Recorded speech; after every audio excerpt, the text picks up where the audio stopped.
So welcome. We are here today to talk about technology and narrative and kind of how they interact with each other. The way that technology is changing the way that we interact with narrative and the way that we tell stories. I will say, kind of as we open up, that I think it's really amazing how lucky we are to have been born in a generation that has such a profound change happening to the medium of storytelling. I mean, for thousands of years, from sitting around a campfire to 3D IMAX, we have been witnesses to stories about characters that we relate to, hopefully. Now we have the ability to step through the screen and have the story happen to us. And that's incredible. But it's also really, really challenging as storytellers. I think that we actually right now have no idea what the solution is going to be for how to make that work. I think it's probably being dreamed up right now by a 14-year-old in Dubuque and a 12-year-old in Seattle, and probably by a lot of you guys. So hopefully we'll be getting there within the next 10 years, but let's see where we are right now, what we know so far. I'll dive in and introduce our panelists. Next to me is Akrima. Akrima, oh God, tell me your last name again. El Hassan. El Hassan. He's one of the co-founders of Kite and Lightning, which have done a couple of years of really beautiful first-person journeys with incredible CGI, and now he's making a really interesting game. Next is Patrick Oluna. And did I do your name right? Pretty much, yeah. Okay, cool. Patrick is the CEO of nDreams, which has a very narrative-driven game called The Assembly, as well as other games as well, but that's one of the most narrative-driven games that has been put out there. Next to him is Hiren Binde. Hiren is the staff product manager at Qualcomm Technologies, and they're working on some really beautiful pieces of technology that are really going to advance what we can do. And next to Hiren is Jenna Selden, head of content and acquisitions at HTC Viveport. And obviously, HTC is making possible a huge revolution in storytelling because of the way you can enter into and interact with everything in the space. And they're now funding and putting content out there. So this is a really cool panel for narrative today. And quickly introduce myself. I'm Joshua Rubin. I was the lead writer on some games like Walking Dead and Game of Thrones at Telltale Games. Assassin's Creed 2, Destiny, I was on those core creative teams. And I, since, like many of you, have gone full on into VR and started a company called Synaptic, and we're doing some crazy stuff. But I'll focus on these guys. Just begin quickly by asking if each of you can tell us a bit about how you use story in what you do in VR. We'll just go down the line. Sure. I think for us at Kite and Lightning, me and my co-founder Corey, we were driven to VR as kind of an evolution in terms of what like a next medium for interactive storytelling. Mm-hmm. And so kind of for us, story was the core foundation that brought us there. We were both at a point in our careers in film where we were kind of really interested in exploring like interactivity and transmedia, storytelling, to use some buzzwords that have very little meaning. So it's just basically like, Corey was working on, when the iPad was first coming out, like a digital motion editorial that he kind of wanted a big award for. We quickly got into AR back when it was like the tablet pass-through days. And we were just kind of really excited about like new forms of bringing cinematic, story-driven experiences to kind of these new mediums. And then once we, had our VR headsets from the Kickstarter days, we were like, this is everything that we want, and it's here right now. And so, for us, we didn't necessarily come from like a games background, or, we came from a story-driven background. And for us, it's more of a question of like, how do we use interactivity to tell stories in VR as opposed to how do we use story in VR, if that makes sense. Absolutely. Cool. Well, we'll circle back to all of that. Patrick? So probably around half of the titles we're working on at the moment are kind of story-based and story in quite a heavy way. So the Assembly is the first one we launched, was very much a kind of fairly linear with some different choices you could make, narrative, multiple characters, lots of dialogue, a sort of roller coaster ride that runs for about 4 hours. But we're not necessarily, I don't see that as the future of storytelling in VR. It's an interesting experiment, but we're trying lots of stuff out. I mean, VR for me, the reason I fell in love with VR was the fact that it acts like an emotion amplifier. You know, it's super powerful. It makes excitement and fear and love so much more powerful. Storytelling on its own is brilliant at eliciting emotions from players. And if you combine the two and you have a really great AI character who you believe in and you feel strongly for talking to you, it can be, you know, it's such an incredible thing. So for us, that's where we're playing around with at the moment. You know, there's some storytelling is still in the very baby steps in VR, and we're all learning together, and I'm so excited about where it's going in the future. Yeah, awesome. Yeah, absolutely. Yaron, how about you at Qualcomm? Great. We look at storytelling as kind of the beginning of what we want to develop in terms of technology. So the analogy that I like to give that I was talking to you about a few minutes ago is somebody who loves driving a car just wants to enjoy the experience.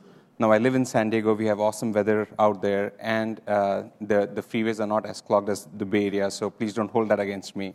But imagine driving with the hood down, awesome music, you're enjoying the experience. Similarly, in terms of VR, what's the experience all about? It comes down to immersion, excellent video, excellent audio, and interaction. So we define the end experience that comes out of storytelling in terms of these three mediums: video, audio, and interactions. And we take that, and then we take a step back and see what can we do in terms of each of these mediums to improve the technology, to give back up towards the final experience of storytelling. Cool.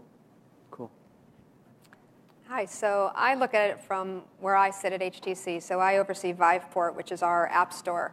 So from a story perspective, for me, I look at my content portfolio, and I have content that's coming from the education category. I'm having it from healthcare and fitness and entertainment. So I look at story from a narrative VR sense, and also from what is the story that the creators, what are they trying to communicate?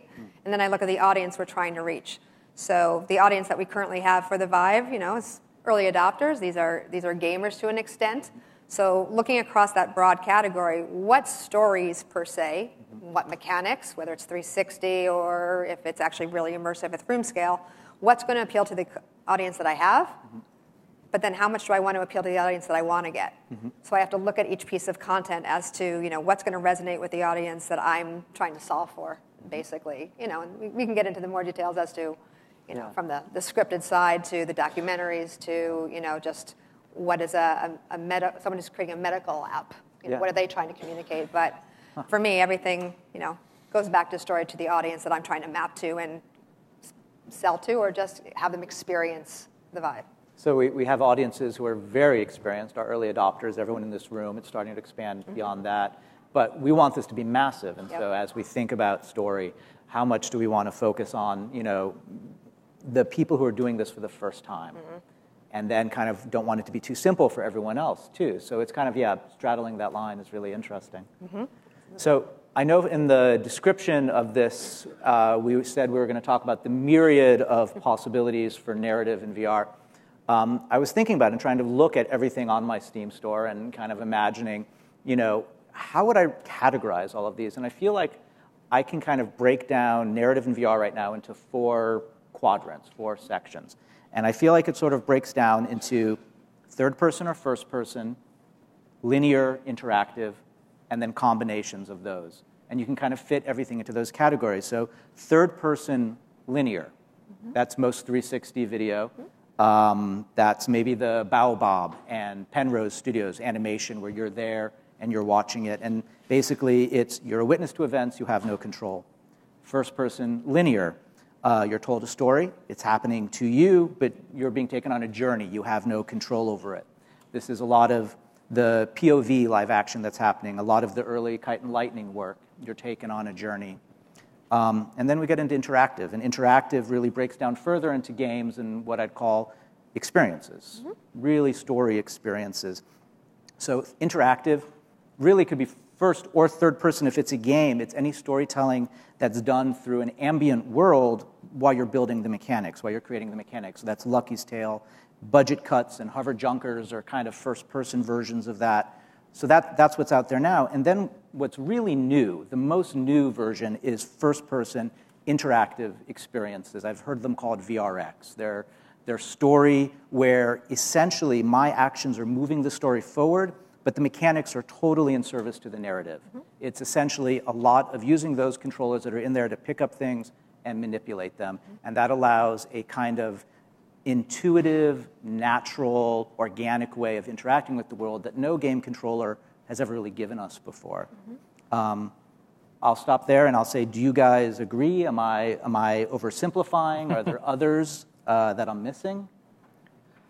I think it's interesting to think about, the way I look at a lot of things that are amazing in VR is that it's, I'm on a kick of like perspective shifts. So I think the delineation between first and third person is will probably go away. I feel like we're now at the stage where we're exiting the stage of we're just doing what worked in the past mediums and then like trying to just do it in VR because that's the first thing that comes to mind. And we're trying to kind of like expand out. So, the analogy that I give is that people in the beginning were like, oh, with VR, I can take you somewhere that you've never been before. So I can take you to a fashion show in London, or I can take you to the Maldives, right? And then like the next phase of that is like, no, that's still thinking inside the box. I'm gonna I'm gonna take you to Pandora, to the surreal, world that doesn't exist in reality. But the irony is that I see, and we've, it's more, not a criticism on just other people. Like we've done that too. Like that was all our experiences to date. But as I've been seeing over the last year and a half, is that that's still kind of thinking in terms of the old medium. And the things that have been really interesting and things that we've been working with is kind of like, and some of our other friends, is that where you go into third person. So like, not just being first person and trying to match reality in a fantastical setting. Like in Avatar's world or in the Star Wars world, but to things that can't even plausibly be happen. So I want to see experiences where I'm the perspective of a cat, or of a mouse, or something being really miniaturized, or being third person, or things that kind of break surrealism. And so I think that will be a really interesting area to explore. We've started to play with that a lot, and it's been really fascinating. Other people have. I've seen some amazing stuff in some of the games that are coming out. And then on the interactive versus narrative side, I've always said that I don't think that interactivity is a requirement in VR, but I think all the experiences in VR have to be reactive. So, if I'm in an experience and it feels real, and you're an AI character or you're a real human being character, and I'm in an emotional moment with you, and I'm not affecting the storyline or the narrative, but like we're having a conversation, and the second and it feels real, and I'm present, and the second I do this, and you're still looking at here, those 2 inches completely break things. So even if I can't ever do something to change the environment, I feel the more and more we get better VR headsets, better expressivity in there, the more we're going to enter this uncanny valley of presence. And we have to have experiences that at the baseline are kind of reactive. So that's kind of the way I think about it in terms of those categories. So I think you're missing out one category for me, which is multiplayer VR. So we came from an alternate reality game background, which are kind of these crazy games where you get hundreds of thousands of players all playing live. They'll all begin and they'll follow the story. Every day something new will happen. They'll all figure out puzzles together. And that's really powerful. Now for me in VR, socializing, being in there with other players is one of the coolest things you can do. If you've ever tried that in VR, it's really powerful. So I think one of the best things about storytelling in VR is going to be multiplayer stories. Now, I think they kind of come in, for me, in 2 flavors. You could do it like a soap opera where the story runs and runs and runs, somebody writes it, and at any point a player can dive in, pick up the story and keep going. Like we have soap operas in the UK that have run for 50 years, 3 times every week, so you don't have to be there at the beginning. And I think the other way of telling stories is players creating their own story. And I think EVE Online is a great example of that. You know, there are amazing stories of what the players have done, somebody who's infiltrated another faction for 12 months, built up there, and then destroyed them from the inside. You know, these are player actions creating a story. And actually, the Intel video this morning, the mixed reality video, which I thought was great, where at the end the guy pushed the guy into the water and then he splashes into the swimming pool. And that's a good example of that. You know, somebody making a change to the environment, people going, "Oh my God, did you see that? This happened yesterday," and that kind of player-created story. I think that's going to be really interesting. Awesome. Yeah. Well, I'll ask, you know, like as we kind of look at the linear experiences of 360, which there's a lot of it out there, and that's very much the gateway drug for a lot of people into VR. You have that instant experience of presence, which changes it completely. And there was that great blog post from Story Studio, Oculus Story Studio, about the Swayze effect, which, if you haven't heard of, is the experience of sort of being Patrick Swayze in Ghost, where you're there and you see everyone and no one sees you, and the weirdness of that. You know, I'm kind of curious, like, I want to know, like, is there a place for linear 360 video that is going to be interesting to storytelling, or is that going to disappear quickly? Someone else should answer this, because I think everyone knows my opinion of 360 VR. I mean, I have a platform where we, you know, sort of over-index on room scale and presence. So, so you know, we definitely, if it's in an executable file, we can have 360 video on our platform. It's important to us, you know. We want everybody to experience true immersion, right, and have presence. So there is great 360 video out there, Stereo 360. You know, but the question that we look at is, does that piece of content, does that story warrant VR? And a lot of the things that I'm seeing in 360, you know, I come from Hollywood. I've been in film and television. I was an agent. I'm a much better coach than player. I'm going to leave it to the creators to do what they do best. But we all look at things, whether we're investing in it or I'm deciding which pieces of content I want to promote on the store or wherever we want to promote it on Steam. Did it really need to be in VR? And that's the biggest issue for 360 for me right now. And it has to be a great experience. If someone's just putting on cardboard, they're putting on gear, you know, it has to be. I mean, really I would argue that any narrative experience in VR that doesn't start with the question, who are you in this, is somehow failing to move the medium forward. Yeah, you start with pen and paper. It starts with a story. Don't ever corrupt that process, right? But then you go, okay, now this is a different platform. It's different than TV. It's different than film. Who am I in this? Because you're not on Rails anymore. You know, you're just, you know, it's different. Yep. That's important. It's a really good point, too, because I always joke, outside of the exception, which I think documentary live action in 360, which I think in VR, that's done in stereo, like all the stuff that Felix and Paul have done.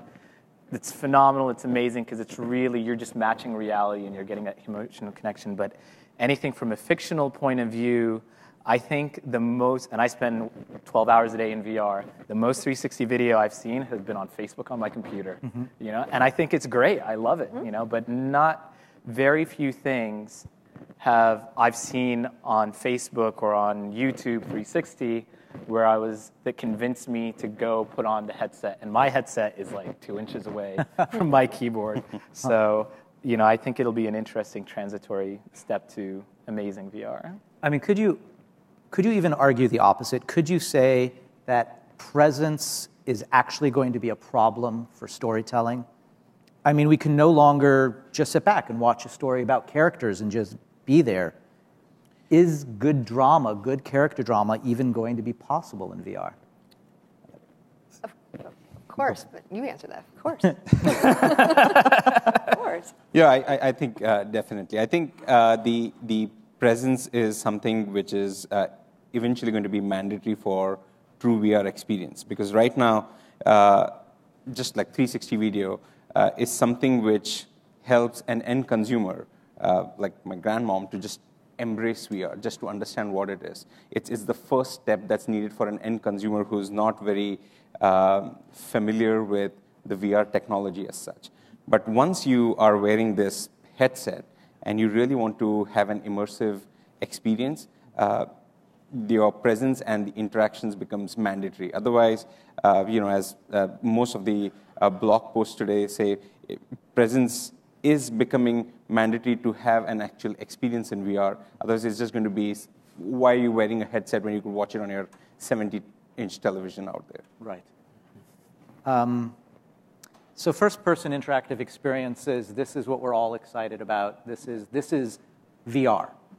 I'm curious about like ways of interacting with it.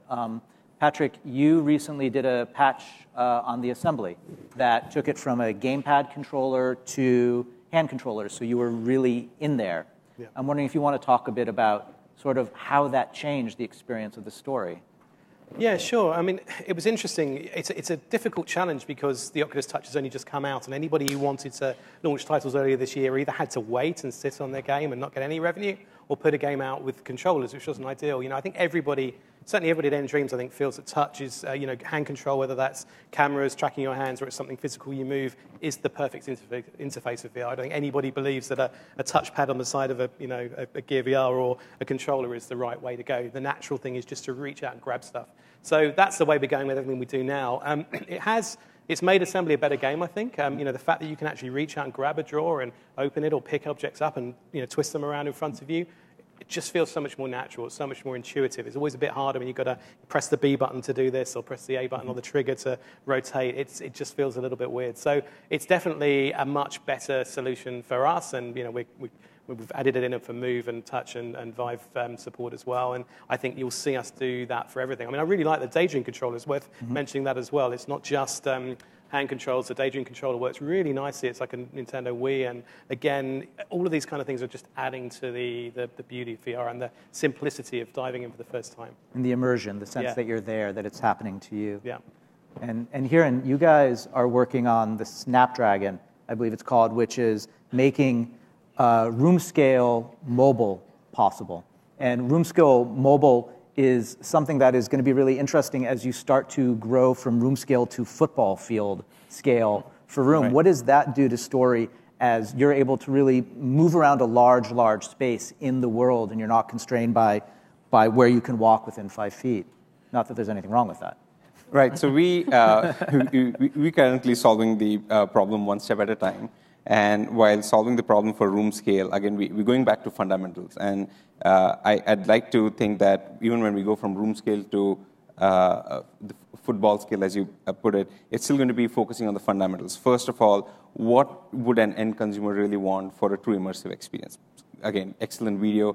Our products next year are going to have like a 10-bit video experience and much better graphics rendering, as well as just interactions. Something to add on to what Patrick said, we recently had the demo that you were talking about, the octopus demo, where I'm not sure if many of you if you have seen it, that you're just wearing a headset, there's no wires, it's a mobile reference design that Qualcomm's developed, and you're just seeing an octopus floating in water, and you could actually walk around the octopus.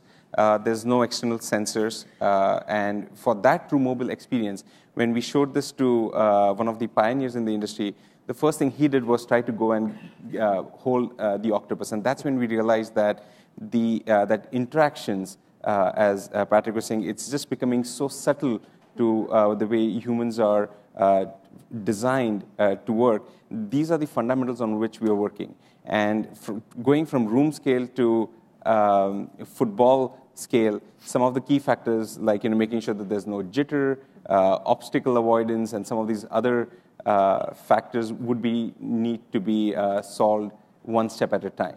So I think that's where one of the things that we are seeing in VR is the advent of hardware, especially if you consider what you've seen from the early days of Oculus DK1 to the recent launches. You've seen that hardware's accelerating. The pace of innovation there is definitely much faster. Mm-hmm. So we do think that we should be able to reach there in a few years' time, where football scale should be something that can be easily achievable. And then suddenly you're in the world, and then suddenly you're both in the world and in an internal world at the same time. Yeah, and imagine the kind of experiences the storytellers would be able to develop for the end consumer, where the first level interaction becomes just complex when you add the social element, with multiple people playing around the globe, right. And where I think that even the evolution of avatars are going to be much more humane, than what they are today. So it's definitely, we had this discussion in the Ventures panel earlier today where they said that in a couple of years, it's going to be so real that the differentiation between the virtual reality and the reality is going to be hard to diminish. So I think that's going to be something that we are pacing towards. Jenna, I know that you are seeing tons and tons of experiences. You're getting almost everything submitted to you. Without breaking NDAs, can you talk about any storytelling techniques that have really surprised you, that have really said, oh, this could be the future of storytelling in VR?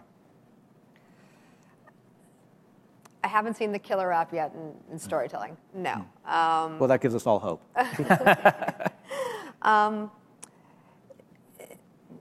For me, it's the apps that when you're trying to identify with a character, that those characters, the story still retain their humanity despite the technology, I guess, so that you just lose it. You just forget that you've got a headset on, right? To me, right now, that's what you need to get people to sort of onboard. And I'm not a big believer in people having to have a huge level of interactivity to get into this space. I used to work for Xbox, and I worked on the Kinect. And I would say to brilliant engineers there that were building these amazing experiences, the audience isn't ready to fall off their chairs yet. They just want to lean forward a bit. Yeah. And so for me, I'm not going to break any NDAs. What I'm seeing that's fantastic are people who are really understanding how to script a story to take advantage of just your emotions. And it's just telling a story for a different platform. I know it sounds very rudimentary and stuff, but from a technology standpoint, how do you use a camera and then decide how to stitch it the right way to edit it together? When I see some really poor stitching, I'm actually seeing more going backwards than forwards right now, in all honesty, because I think the accessibility for a lot of the technology and the cameras is affecting forward motion, I guess. But when you see things like Gnomes and Goblins, for example, right? It's just a preview that Weaver and I believe it was Reality One and John Favreau did. It's a very short preview, but the experience scales to your room space. It depends on how high you are, your height, and it scales to that.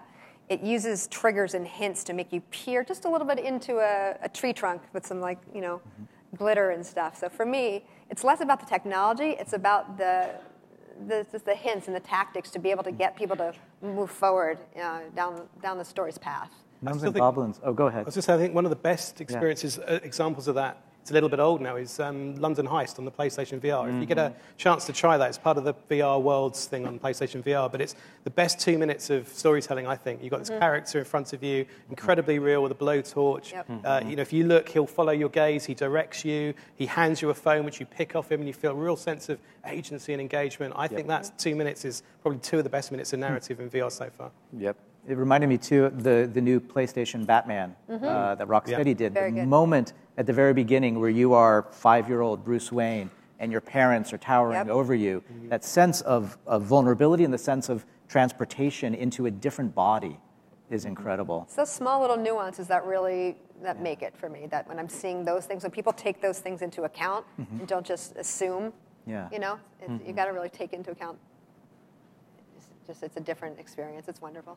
Gnomes and Goblins is interesting, too, because as you said, they will shrink the room, shrink the forest down to you, so a 5-year-old can reach up to the top of the trees. And also really interesting because of the way that you are just using your body to interact with what the AI feels like a being that's there with you. And it's no longer about a game. It's suddenly just about having an experience with a being. And I would like to see everything moving toward that. Yes. Experiences with other beings. People talk about, too, about interactive theater as a great model for interactive narrative moving forward. I've heard people talk about architecture as a model for narrative in VR. I'm wondering if you guys can think about other models for story in VR that we haven't thought of yet. I know, Patrick, you worked in ARGs. Maybe that is a background, as a place that we could look at for a model. Yeah, I think that's a really interesting area. Getting everybody to follow stories together and work together to evolve the story forward, and maybe using the interactivity to change the direction a little bit. It's really hard to do, but I think that's Fascinating. Maybe, I mean, there's a company called Punchdrunk in London, a theatre company, who have lots of different actors in a big space, and you can go follow one actor around during the journey, or you can go listen to different actors, and it's completely up to you the order in which you go to them, but this bigger story fills in as you wander around, and you can do it again and again and again, and that's fascinating. I think that's a really interesting model. Even theatre in the round or something, there's a lot of great examples from theatre, actually, which I think could work well. Where are we going to be in 10 years when we have football field size rooms and fully interactive AI? And what is story going to be? Is it going to be like Her, where you're sitting in your living room having an adventure with a being that's responding to you in your living room? What do we want narrative in VR to be in 10 years? I don't know. I mean, I think I'm kind of with Jen as well on the fact that human beings were very lazy beings, So I don't think, the football field size route tracking is going to move the needle that much. It might be a thing that's amazing you do once, but I mean, even when you're a kid and you really love playing football, soccer, or whatever the thing is, like you had a physical limit to how many times you could do that a week. And then as you grow, I know so many people even nowadays who have great big TVs in their living rooms, and they all watch movies and Netflix on either their iPhone or iPad on their bed because they're too lazy to walk, 5 minutes to the TV room. And you see the same thing with every new medium shift, and I think it's actually, we'll do all the big novelty stuff and then it'll retract to the nuance and subtlety. Like you saw the stuff with the Kinect, with the Wiimote. In the beginning, it was like with Mario Tennis, big swings, and then half an hour later, when you realize you could get the same thing with a wrist flick, everyone started doing this to play the game.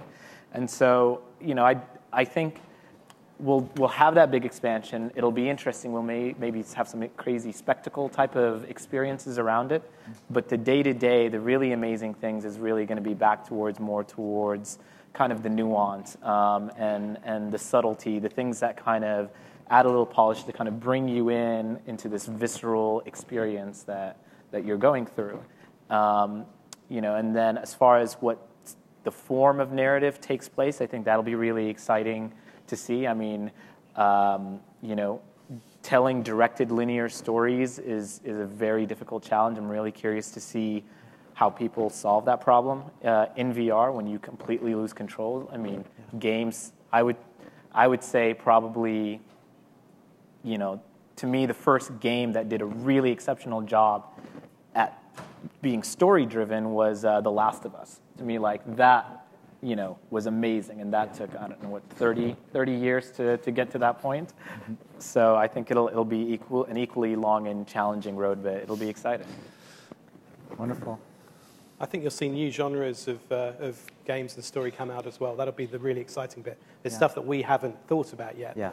That's going to be what makes VR special. Right. Everyone mentioned that this morning. We're waiting for that killer app. We're just at the beginning stages, and that's going to be the most exciting thing about the next few years. Yeah. So you don't have the answer yet for what that is? Well, I don't want to know. I'd like to think we've got some ideas, but we've got to try this stuff out. We'll see.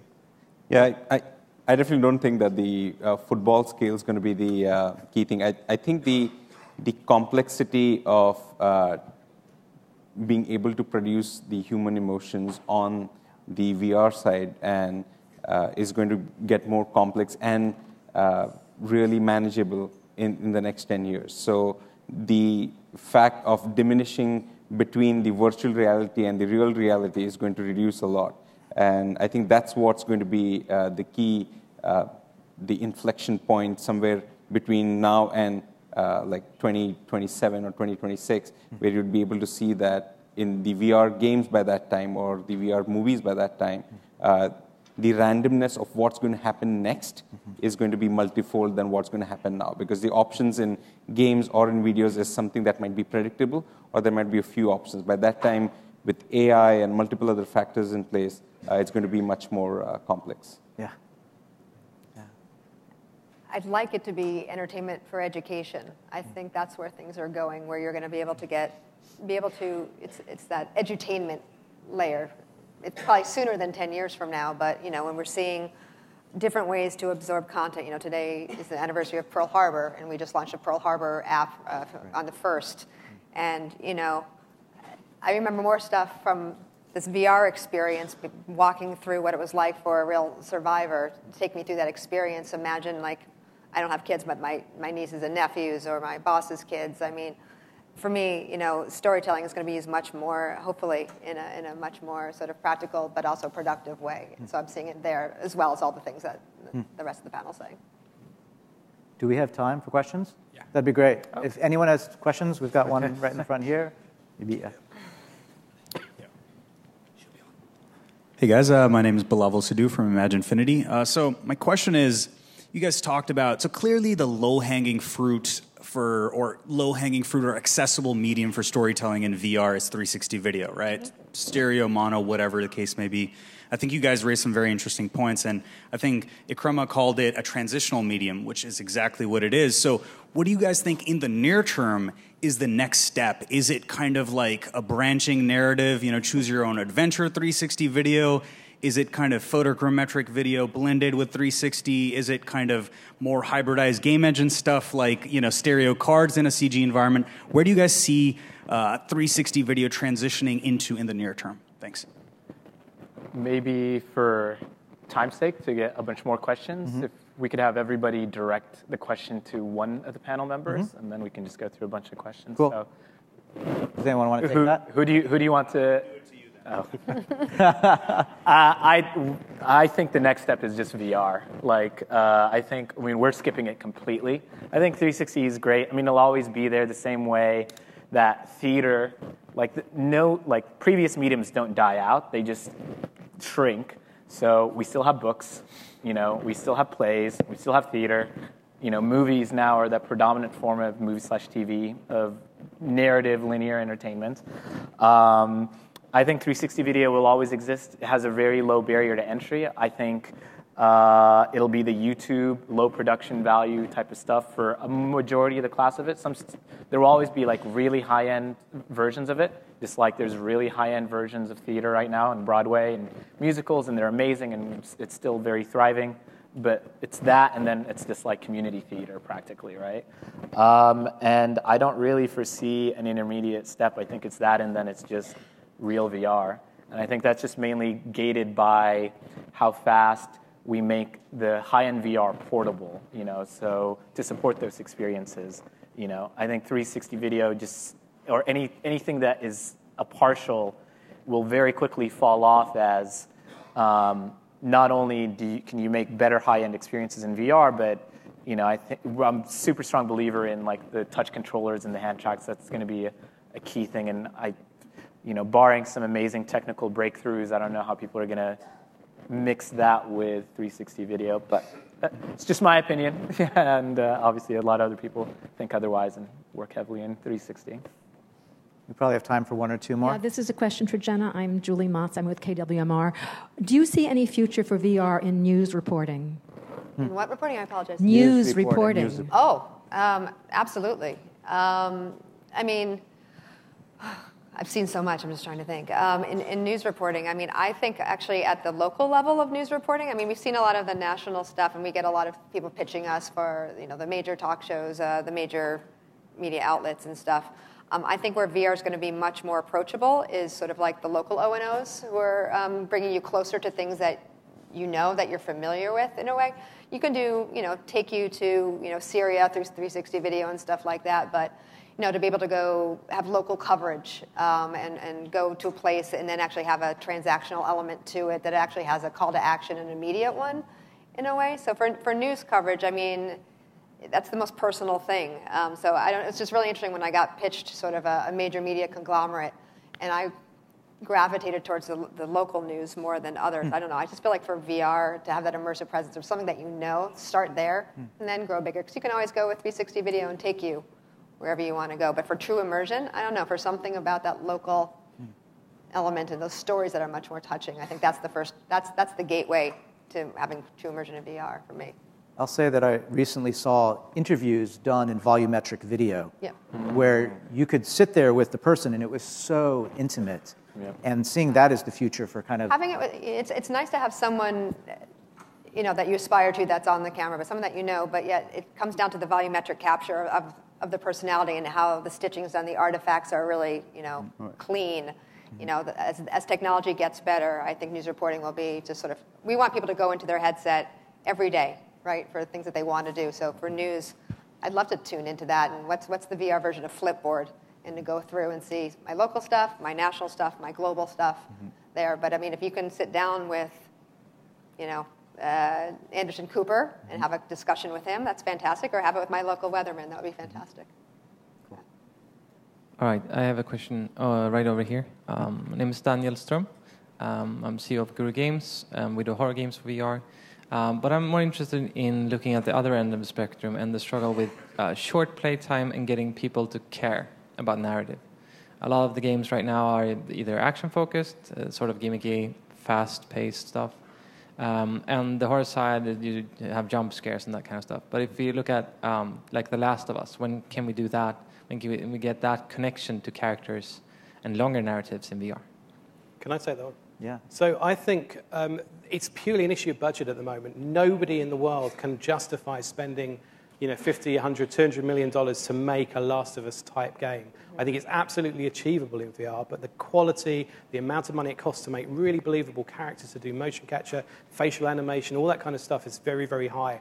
At the moment, most developers are trying to break even on VR. We heard this morning, it's still going to be a few years before VR really becomes a big revenue generator. So you have to spend a little bit of money, and that's why most of the experiences are quite short. They're not hugely complex. It's because of the budgets. You spend $500,000, you might make that back. If you spend $2, $3, $4 million, you're unlikely to ever make that back. You spend more, you'll never make it back at the moment. It will change as the install base grows. So I think VR is absolutely capable of that, and you will see the experiences getting better and better and better slowly over time. You really will. But it's going to be a few years before anybody can justify spending the amount of money to make a Last of Us or a Skyrim or a Call of Duty or a game of that size. It's going to be fantastic, but it's a little way away, unfortunately.